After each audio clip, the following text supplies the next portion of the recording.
বাংলাদেশের আলেম ওলামা সুযোগ পেয়েছিল নিজের মতো দেশ গড়তে, কিন্তু বুঝলো না তারা, নিজ নিজ স্বার্থে নেমে গেল।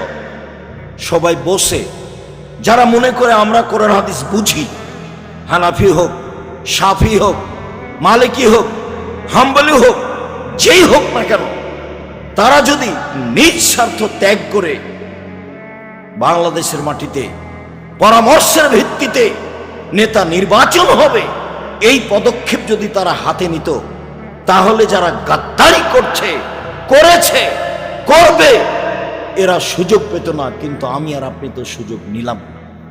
শুধু খালি ছেলেগুলো জীবন দিল, মানুষগুলো জীবন দিল, পানি লাগবে, পানি লাগবে, পানি লাগবে। সুযোগকে মাটির সাথে মিশিয়ে দিল। সবাই নিজ নিজ স্বার্থ নিয়ে চলল ধর্মের নামে।